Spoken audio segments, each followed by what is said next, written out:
friendly readers, welcome back to Storytime. I, as always, am your ever-illustrated host, Story J. I'm actually in the middle of doing a little drawing and preparing for a new student who should be arriving next. Hey, Story J. Hey there, Batsy. What are you doing? Oh, just prepping for my next story time and talking to the readers out there. And care to turn the steam engine off and tell me what's going on? It just isn't fair. I practiced all week so I could be goalie. You trained so hard. So you're sad you didn't get the spot?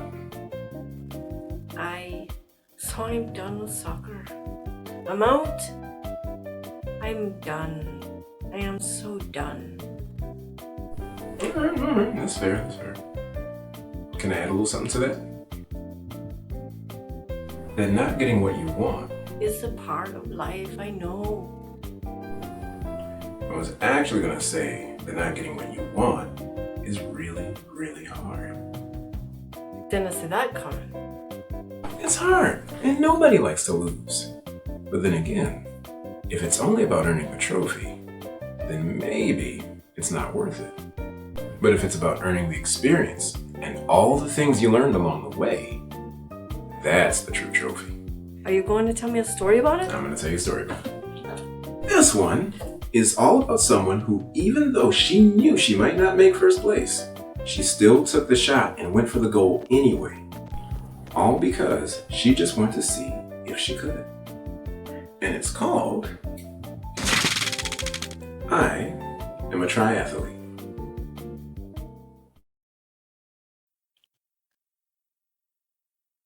I Am a Triathlete. Written by Nia Obotette and illustrated by Adriel Meka.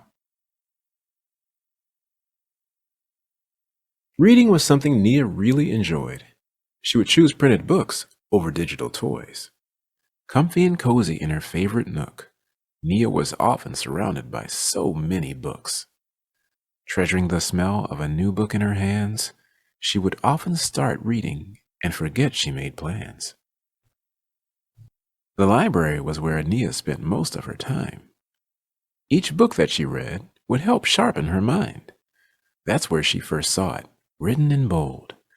Bright-colored paper tucked in a book's fold. One sheet of paper with edges a bit frayed. Nia started to read it. But what did it say? Come swim, come bike, come run. A triathlon is so much fun. She paused for a minute and started to think. What if I try something new? She said with a wink. Dozens of thoughts went through Nia's head, but then she remembered all those stories she'd read. Tales that had challenges and poems about pain. Stories filled with courage and some filled with gain. A triathlon could be difficult. She could try and then fail. So Nia took a deep breath and some time to exhale. A click of her phone and there was the site. She would talk with her family and sign up that night. She scoured the internet and checked out some books. She came across a video she could not overlook. The inspirational video planted a seed and reflected the pressure we all feel to succeed. The more Nia watched, the more she learned that courage is not given, it is only earned. If she trained and prepared, there would be no reason to despair. She could define what is success by showing up and doing her best. Nia checked her calendar and made a plan. The very next day, her training began. Soon that excitement turned into regret when she fell off her bike and got very upset. She wasn't even sure she wanted to try anymore. Every day that she trained, her muscles were sore. Pushing past her aches and pains to become an athlete, Nia got back on her bike the very next week. A triathlon includes 3 parts, not just one. She still needed to train for the swim and the run. Each step of her training made her feel so alive as she started enjoying being outside. Sometimes she would walk, sometimes she would run, but she just kept on moving as each mile was done. Nia practiced transitioning from her bike to the run, improving her time as she practiced each one. Nia thought of the video, about being her best, that if she kept training, she'd soon see progress. But training to swim did not come with ease. The thought of drowning made her weak at the knees. She sat at the edge with tears in her eyes, trying her very best not to cry. "No," she said with new determination, "I won't let this challenge steal my motivation. I won't stop until I am done. I will practice really hard. I will overcome." Weeks went by as her training increased. Just thinking of the triathlon made her heart skip a beat. The day of the triathlon, it was quite a busy scene, as everyone gathered to organize their things. Nia took a deep breath to help calm her fears and carefully set about preparing her gear. Ready, set, go! Nia took off in stride, determined to leave all her fears behind. First the swim, then the bike, and finally the run. Nia was close to the finish line. Her challenge was nearly done. Crossing the finish line filled Nia with pride. Just remembering when she started the race, she felt terrified. As she looked at her medal, she started to say, "If I put my mind to it, I can find a way. Today, I am a triathlete. Tomorrow, who knows? Maybe one day I will challenge the pros." Nothing compared to the medal in her hand, as she thought about all of the hardships she had to withstand. Nia thought about the mornings she had to get up and train, sometimes having to run in the rain. Nia thought about what happens when you have the will to try something new and increase your skills. Nia had spent weeks in the pool and time in the gym just to conquer her fear to swim. Nia pulled out her phone and reflected on the day.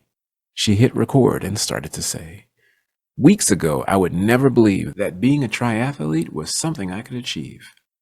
All of my planning and reading of books, scouring the internet, and the labor it took. As I look at my medal, what a success, simply by showing up and doing my best."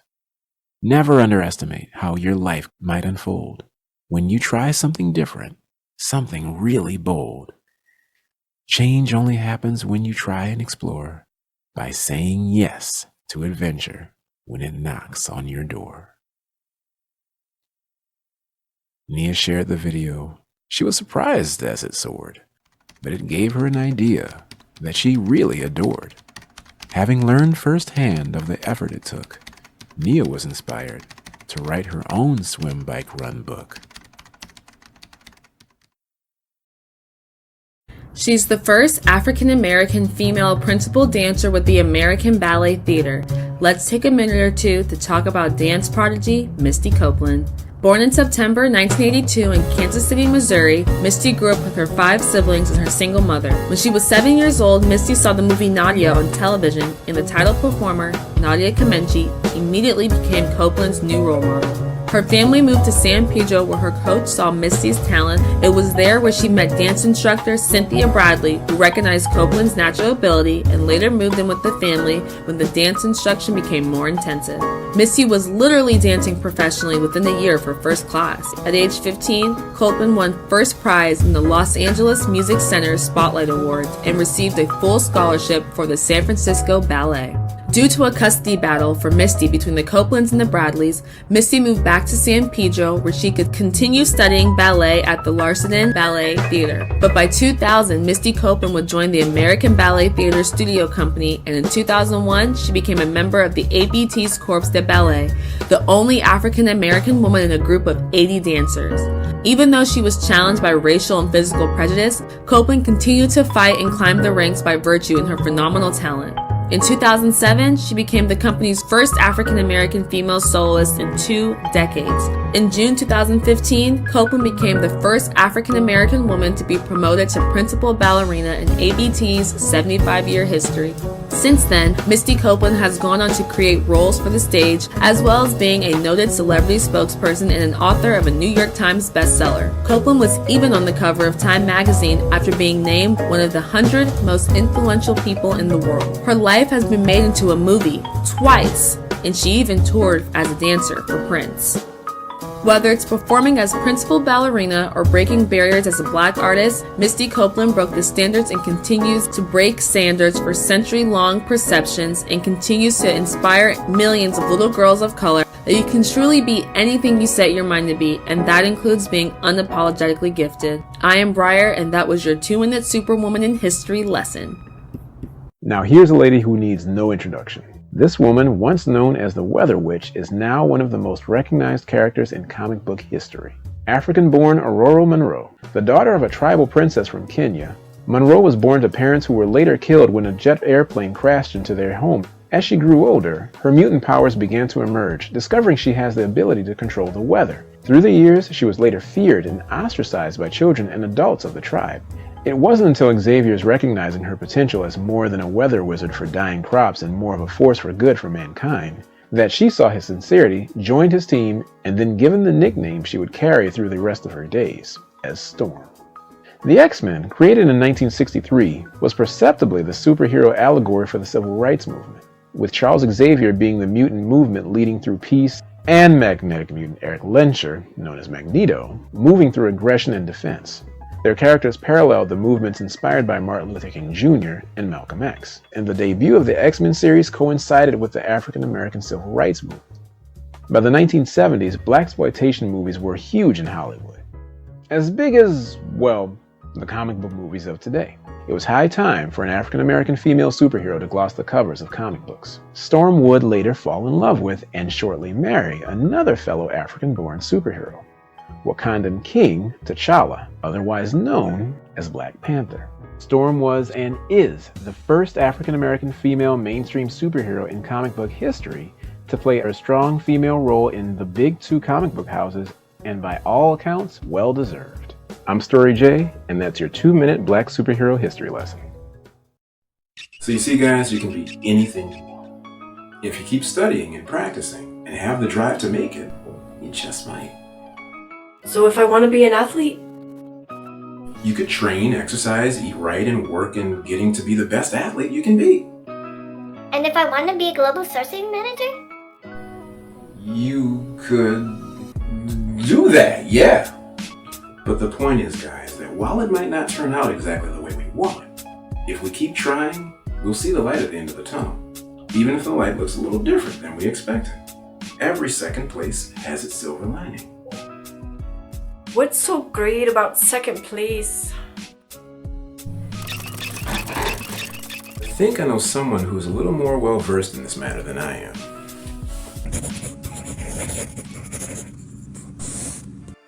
Hi, my name is Misty Maxie, and I have a hypothesis to share with you. Sometimes you get to lose to win. Now I know that sounds a little crazy, but walk with me down the path because I promise you we're going somewhere. I have a few excellent titles that make me an expert in this area. I'm a world record holder in the 400 hurdles, and I'm also a 1988 U.S. Olympian in that same event. That same year, I had the privilege of going to the Olympic trials in Los Angeles. I'm from San Francisco, and my whole family came down to support me.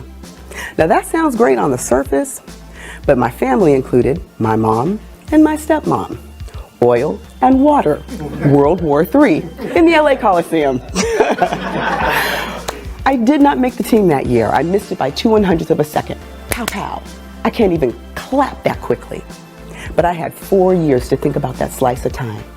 So in 1988, when I did make the team, I did so in a second place effort. But that was okay, because I was going to the show. When I got there, what I can tell you about the Olympic Games is everything that you can possibly imagine it is. It is that times 110 times 110. And of all the things I saw and experienced, one of the things that sat with me was my mom and my stepmom joining forces on the most frivolous pursuit. It was finding the perfect kimono for my 5-year-old sister, the two of them all over Korea. To this day, it still touches my heart. So when the race came around, I did well, but I didn't make it out of the first round. And when I walked off the track and into the tunnel, I was trying to compose myself, but the more I tried, the more I cried. And as I stood there, my aunt came and found me. And she walked up and she wrapped me in an embrace. And she said, "Baby girl, this wasn't about you. This was about your family. God used you as a vessel, that's it, to bring your family together." So when I say that sometimes you gotta lose to win, of course I'm being facetious. But what I can tell you is, what I won was my family together whole. Thank you.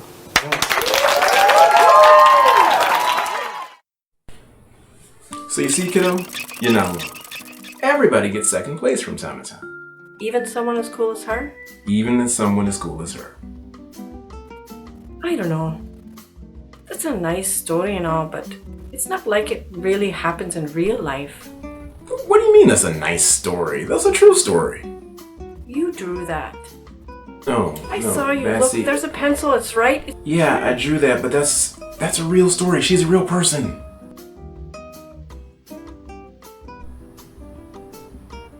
You don't believe me? Tell me who I know and who I don't know. Tell the truth.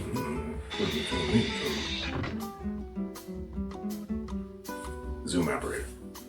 Can you connect me with Mrs. Leslie Maxie, please? Olympic runner. Now, friendly readers and little listeners, please help me welcome Olympian and world record holder, Mrs. Leslie Maxie. Hi, Leslie. Welcome to Storytime.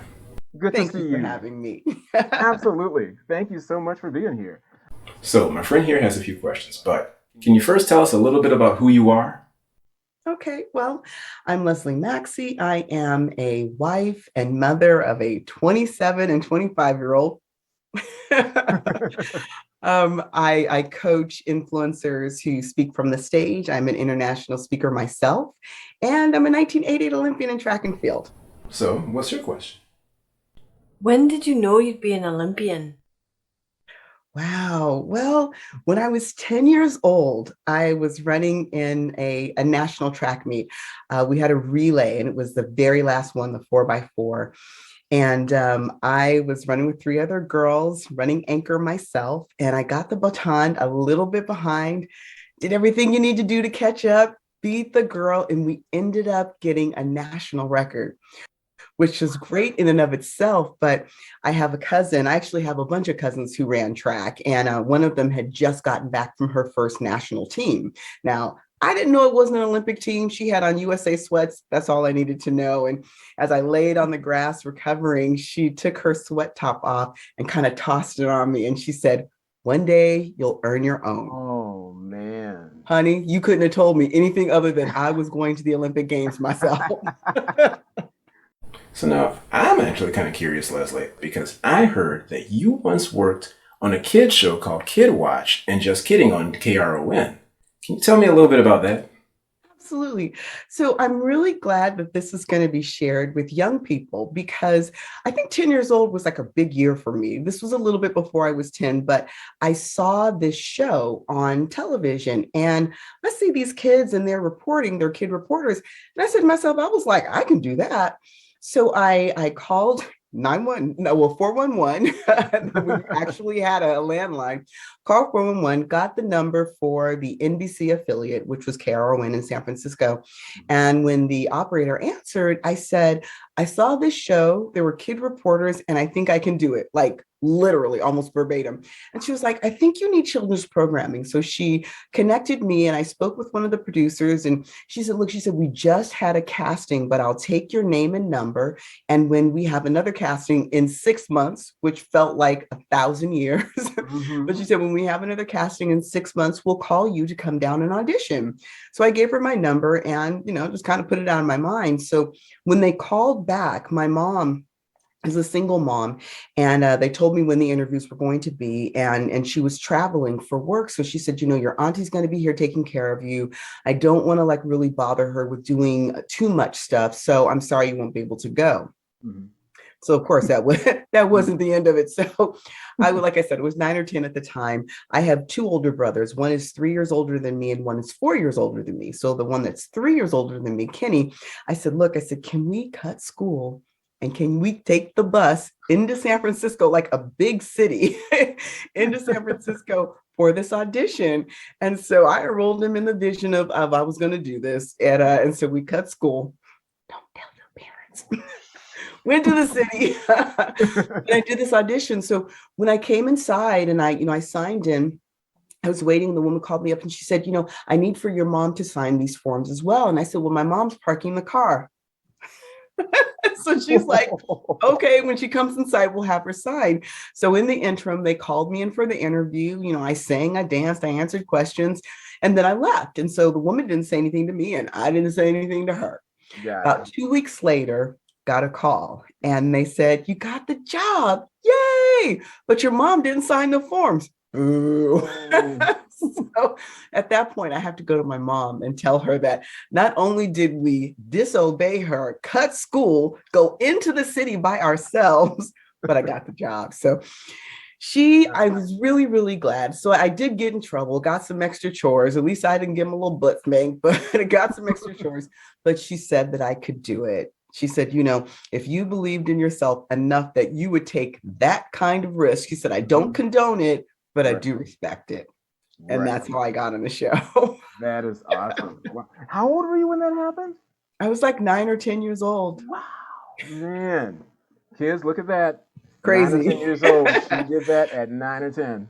But you know what? Kids have a vision for what's possible for their lives. And I think about if they had YouTube when I was growing up, there would have been no stopping me. At this point, it was always, you had to get someone else to believe the same things that you believed. Mm-hmm. But I love that story because I just tell kids, if you have a vision for your life, it is about you enrolling other people in that vision of what is possible, and you really can do it. Thank you so much, Leslie. You are amazing. I can't thank you enough for taking the time out to be here and answer all our questions. Oh, thank you so much. I really, really enjoyed working with you. Absolutely. Thank you so very much. You too. Bye-bye. All right. Feel better, kiddo? I do. Just because you might not get first place every time doesn't mean you should stop doing what you like, especially if you like doing it. What are you doing? I want to go out and practice so I can get better. Okay, that's fine, but... Can you come and help me practice, please? Batsy, I'm still preparing for an art lesson. I have a lesson to plan, story time, and I'm still...